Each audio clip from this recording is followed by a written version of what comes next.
Voice of Marketing, in touch with positive people. Dear my channel viewers, welcome to the Voice of Marketing. Wish you all the best and success in your life. I have immense pleasure to invite all of you a new episode to face your challenge. കൂടുതൽ sales growth ഉണ്ടാകാൻ ഒരു ഡീലറെ നമ്മൾ meet ചെയ്യാൻ പോകുമ്പോൾ, ഒരു ഡിസ്ട്രിബ്യൂട്ടറെ meet ചെയ്യാൻ പോകുമ്പോൾ, അല്ലെങ്കിൽ ഒരു കമ്പനി വിസിറ്റ് ചെയ്യാൻ പോകുമ്പോൾ ആരെ കാണണം? ശരിക്കും കൺസേൺഡ് പേഴ്സൺ അവിടെ ആരാണോ അവരെയാണ് നമ്മൾ മീറ്റ് ചെയ്യേണ്ടത്. ഒരു പുതിയ പ്രോഡക്റ്റ് ഇൻട്രൊഡ്യൂസ് ചെയ്യുമ്പോൾ, ഒരു പുതിയ പ്രോഡക്റ്റായിട്ട് പോകുമ്പോൾ മാനേജിങ് ഡയറക്ടറെ കാണേണ്ട വരും, അല്ലെങ്കിൽ ആ കമ്പനിയുടെ പർച്ചേസ് മാനേജറെ കാണേണ്ട വരും, അല്ലെങ്കിൽ സെയിൽസ് മാനേജറെ കാണേണ്ട വരും. ഇവരെ ഡയറക്റ്റ് മീറ്റ് ചെയ്യാതെ വേറെ പലരെയും നമ്മൾ പ്രോഡക്റ്റിൻ്റെ വേണ്ടി ഒരു കസ്റ്റമർ കെയർ ഓഫീസറെയോ അല്ലെങ്കിൽ വേറെ അതോറിറ്റിയെ കണ്ടാൽ ആ സെയിൽ ക്ലോസ് ആക്കാൻ പറ്റില്ല.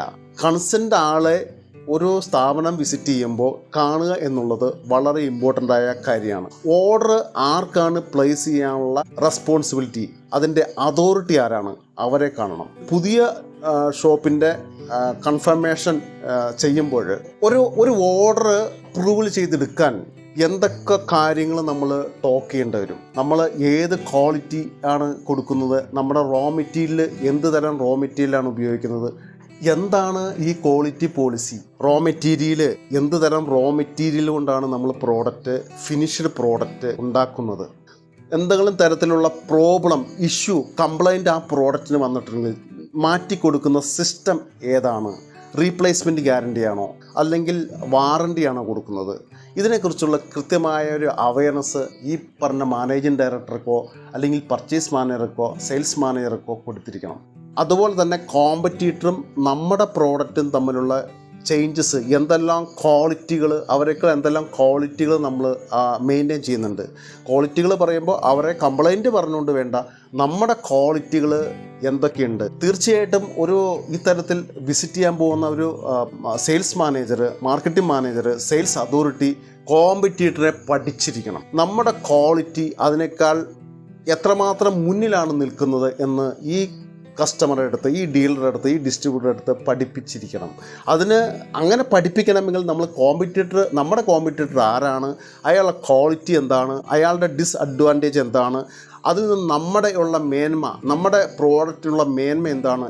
കോമ്പറ്റീറ്ററെ പേരെടുത്തോ അയാളുടെ ബ്രാൻഡിനോ പറയാതെ തന്നെ നമ്മുടെ ക്വാളിറ്റി എന്താണെന്ന് കൃത്യമായിട്ട് അവിടെ നമുക്ക് സംസാരിക്കാൻ കഴിയണം. അങ്ങനെ കഴിയണമെങ്കിൽ ആ കോമ്പറ്റീറ്ററുടെ ക്വാളിറ്റി എന്ത്, ആ കോമ്പറ്റീറ്ററിൽ നിന്ന് നമുക്കുള്ള ചേഞ്ചസ് എന്ത്, നമ്മുടെ ബെനിഫിറ്റ് എന്തൊക്കെയാണ്, ഇതിനെക്കുറിച്ച് കൃത്യമായിട്ടൊരു അവയർനെസ് നമുക്കുണ്ടായിരിക്കണം. എങ്കിൽ മാത്രമാണ് നമുക്കത് ഇൻഡയറക്റ്റായിട്ട് അത് പറഞ്ഞ് ഫലിപ്പിക്കാൻ പറ്റുള്ളൂ. ഒരു പരിധിവരെയുള്ള എല്ലാ കമ്പനികളും ക്വാളിറ്റി പോളിസി പറയുമ്പോൾ റീപ്ലേസ്മെൻറ്റ് ഗ്യാരണ്ടിയാണ് പറയുന്നത്. ആ കംപ്ലൈൻറ്റ് വന്ന പ്രോഡക്റ്റ് പെട്ടെന്ന് മാറ്റിക്കൊടുത്ത് അവർക്ക് നല്ല പ്രോഡക്റ്റ് കൊടുത്തിരിക്കണം. അതാണ് ഒരു കസ്റ്റമർ സാറ്റിസ്ഫാക്ഷൻ എന്ന് പറയുന്നത്. ആ ഒരു സർവീസാണ് അവർ ആഗ്രഹിക്കുന്നത്. സാധാരണഗതിയിൽ കംപ്ലൈൻറ്റ് വന്നിട്ടുണ്ടെങ്കിൽ അത് ടെക്നീഷ്യൻ വരട്ടെ, ടെക്നീഷ്യന് വേണ്ടി ഒരു ബാഡായ പ്രോഡക്റ്റ് പിടിച്ചുകൊണ്ട് അയാളുടെ വീട്ടിലോ അല്ലെങ്കിൽ ഓഫീസിലോ ഇരിക്കേണ്ട ഒരു അവസ്ഥ കസ്റ്റമർക്ക് സഹിക്കാൻ പറ്റില്ല. ഇന്നത്തെ ആ ഒരു കസ്റ്റമർ പോളിസികളൊക്കെ വളരെ, കസ്റ്റമർ ഈസ് ദ കിങ് എന്ന് പറഞ്ഞാൽ കസ്റ്റമർ കിങ് തന്നെയാണ്. ഒരു കാരണവശാലും ഒരു ടെക്നീഷ്യന് വേണ്ടി കസ്റ്റമർ കെയറിൽ രജിസ്റ്റർ ചെയ്തിട്ട് അത് കാത്തിരുന്ന് 2, 3, 4, 5 ദിവസം കാത്തിരുന്ന് ആ പ്രോഡക്റ്റിൻ്റെ റീപ്ലേസിന് വേണ്ടി വെയിറ്റ് ചെയ്യുന്നൊരു സിസ്റ്റം ഇന്ന് ഈ വളരെയധികം വേഗത്തിൽ ഓടിക്കൊണ്ടിരിക്കുന്ന ഈ കാലഘട്ടത്തിൽ ഒരിക്കലും സാധിക്കില്ല. കസ്റ്റമറിന് ഉറപ്പായും അത് റീപ്ലേസ്മെൻറ്റ് ചെയ്ത് കൊടുക്കേണ്ട വരും. റീപ്ലേസ്മെൻറ്റ് പോളിസിയാണ് ഇന്ന് ഏറ്റവും ബെറ്റർ. ഒരു കമ്പനി ഡെവലപ്പ് ചെയ്യണമെങ്കിൽ, വളരണമെങ്കിൽ, കംപ്ലൈൻറ്റ് വന്നിട്ടുണ്ടെങ്കിൽ ആ പ്രോഡക്റ്റ് എന്താണോ അത് റീപ്ലേസ് ചെയ്ത് കൊടുക്കാനുള്ള ആ ക്വാളിറ്റിയിലേക്ക് ഒരു കമ്പനി വളർന്നിരിക്കണം. ക്വാളിറ്റി പോളിസി കഴിഞ്ഞാൽ ഈ മാനേജിങ് ഡയറക്ടറുടെ അടുത്തും ഈ പർച്ചേസ് മാനേജറുടെ അടുത്തും അല്ലെങ്കിൽ സെയിൽസ് മാനേജറുടെ അടുത്തും നമ്മൾ സംസാരിക്കേണ്ട ഒരു പ്രധാനപ്പെട്ട ഏരിയ ആഫ്റ്റർ സർവീസാണ്. ആഫ്റ്റർ സർവീസിനെ നമ്മളെ കുറിച്ച് പറഞ്ഞു കഴിഞ്ഞു, ഇപ്പോൾ ഓൾറെഡി പറഞ്ഞു. ആഫ്റ്റർ സർവീസ് ഒരു പ്രോഡക്റ്റ് കംപ്ലൈൻറ്റോ ഇഷ്യൂ വന്നാൽ കൃത്യമായിട്ട് ആക്യുറേറ്റായിട്ട് ആ പ്രോഡക്റ്റ് മാറ്റി കൊടുത്തിരിക്കണം, റീപ്ലേസ് ചെയ്തിരിക്കണം. അങ്ങനെയുള്ള കമ്പനികൾക്കാണ് ഇന്ന് പിടിച്ചു നിൽക്കാൻ പറ്റുള്ളൂ. അതിനുശേഷം ആയിരിക്കണം പ്രൈസിങ് പോളിസിയെക്കുറിച്ച് സംസാരിക്കണം. എന്താണ് ഈ പ്രൈസിങ് പോളിസി? ഒരു പ്രോഡക്റ്റ് പർച്ചേസ് ചെയ്യുമ്പോൾ ചെയ്യുമ്പോൾ മാക്സിമം ലെവൽ ഡിസ്കൗണ്ട് എല്ലാ കസ്റ്റമറും എല്ലാ ഡീലറും എല്ലാ ഡിസ്ട്രിബ്യൂട്ടറും ആഗ്രഹിക്കുന്ന ഒരു കാര്യമാണ്. നമ്മുടെ പ്രോഡക്റ്റ് മാർക്കറ്റ് ചെയ്യണമെങ്കിൽ മാക്സിമം മാർജിൻ അവർക്ക് മെയിൻറ്റെയിൻ ചെയ്യണം. അല്ലെങ്കിൽ കോമ്പറ്റീറ്ററുടെ പ്രൈസായിട്ട് കമ്പയർ ചെയ്യുമ്പോൾ നമ്മുടെ പ്രൈസ് കുറച്ചും കൂടെ റേറ്റ് കുറഞ്ഞിരിക്കണം, ക്വാളിറ്റി നന്നായിരിക്കണം. അപ്പോൾ ഈ തരത്തിലൊക്കെയാണ് ഒരു പർച്ചേസ് ചെയ്യുന്ന ആൾ അതൊക്കെ ആയിരിക്കുമല്ലോ ചിന്തിക്കുന്ന ആദ്യത്തെ കാര്യം. നമ്മുടെ സ്കീമുകൾ കൃത്യമായിട്ട് പ്രസൻറ്റ് ചെയ്തിരിക്കണം, ഡിസ്കൗണ്ട് സ്ട്രക്ചർ കൃത്യമായിട്ട് അവരുടെ അടുത്ത് പറഞ്ഞിരിക്കണം. പ്രൈസിങ് പോളിസി പറയുമ്പോൾ കോംബോ ഓഫറുകൾ എന്തെങ്കിലും ഉണ്ടെങ്കിൽ അത് കൃത്യമായി പറഞ്ഞിരിക്കണം. ഇത്തരത്തിൽ ഓഫർ കൊണ്ട് അവരുടെ മനസ്സങ്ങ് നിറയ്ക്കണം നമ്മൾ.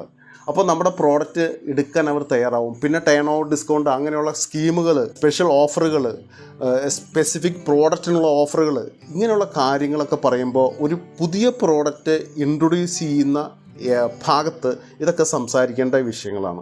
അതിനുശേഷം ആയിരിക്കണം പേയ്മെൻറ്റ് പോളിസി. എങ്ങനെയാണ് പേയ്മെൻറ്റ് പോളിസി? റെഡി പേയ്മെൻ്റ് ആണെങ്കിൽ റെഡി പേയ്മെൻറ്റ്, നെഫ്റ്റ് ആണെങ്കിൽ നെഫ്റ്റ്, ക്രെഡിറ്റ് പീരീഡ് ഉണ്ടോ, ഒരു 30 ദിവസം ക്രെഡിറ്റ് പീരീഡ് തരുന്നുണ്ടോ, ആ കാര്യത്തെക്കുറിച്ച് ക്ലാരിറ്റിയോടെ ഈ മാനേജിംഗ് ഡയറക്ടറുടെ അടുത്തോ പർച്ചേസ് മാനേജറുടെ അടുത്തോ പറഞ്ഞിരിക്കണം.